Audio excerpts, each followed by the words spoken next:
Hey Ziana, do you know what Cinco de Mayo is? Yes, it's what everybody celebrates on May 5th. No, it's more to it. And to find out more information, tune into the next interview with Valeria and Miss Torres. Hi, I'm Valeria Sanchez, and I'm here with La Señorita Torres, and she's going to tell us what Cinco de Mayo really means. So, Miss Torres, can you give us a little bit of background about Cinco de Mayo? Yes, hi. Cinco de Mayo is a very special holiday for, not necessarily a national holiday, it's a very special date for the Mexican community. I would like to clarify that Cinco de Mayo is not Mexican Independence Day. Unfortunately, a lot of people get the two dates mixed up.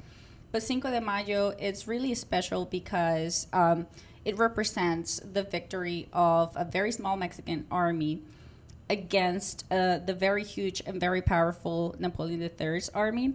So many years ago in the 1800s, Mexico owed a lot of money to European nations. And pretty much every European nation understood, it was a time of struggle. However, France decided, you know what, I'm going to take this opportunity to go and claim that money back. And Napoleon III basically planned an invasion. He planned to do an invasion in Mexico. And the people at the time, there were a lot of people who were very committed to not letting Mexico go back to European rule. So one of the commanders got a small army together, and this small army basically defeated one of the most powerful armies at the time. And this is why it's celebrated. However, in Mexico, it's not like a national holiday. Everybody knows what it means. Actually, some people don't even know what it means. There isn't huge parties. There isn't a lot of the stuff that we see in the United States. Basically, the way Mexico celebrates is with civic acts. So there's like a salute to the flag. There's a commemoration to the people that fought in the war. And this mostly happens in the state of Puebla, which is where the war originally happened. And how do you celebrate Cinco de Mayo, Miss Torres? Well, now that I live in the United States, I've kind of picked on to the celebrations here because for some reason, people in the United States started picking on.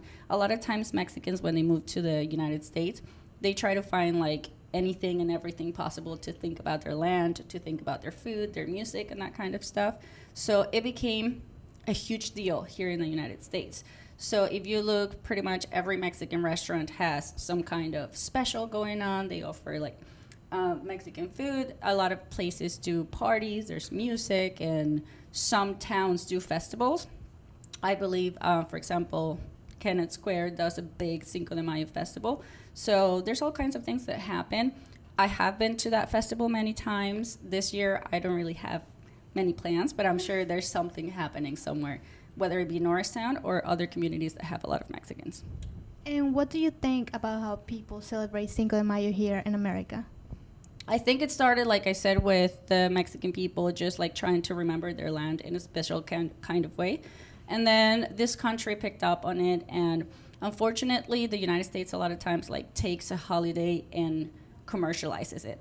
So a lot of the stores here, a lot of the restaurants, a lot of the alcohol companies like started promoting it as a day of drinking. It's not necessarily a day of drinking. It was never meant to be. But I think that this country and those companies kind of blew it out of proportion. And that's why a lot of people think it's Mexican Independence Day, even though it's not. But as long as Mexico is celebrated and remembered in some kind of good way, because there's so many bad things out there that if it's good, we'll take it. But with the understanding, that it is not Mexican Independence Day, which is in September. It is in September. You gave us a lot of information, Miss Torres. Is there anything else that you'd like to add? No, I think basically just what I said, that it is great to remember Mexico, but it is great to remember it for the right reasons, like for the great people, for the great food, for the great music that we have. A lot of times you will see like folkloric dance troupes, and just enjoy everything that Mexico has to offer. And I would say that's it. Enjoy what Mexico has to offer, but think of it as a good place. Thank you so much for the interview. I was here with Ms. Torres talking about what Cinco de Mayo really means.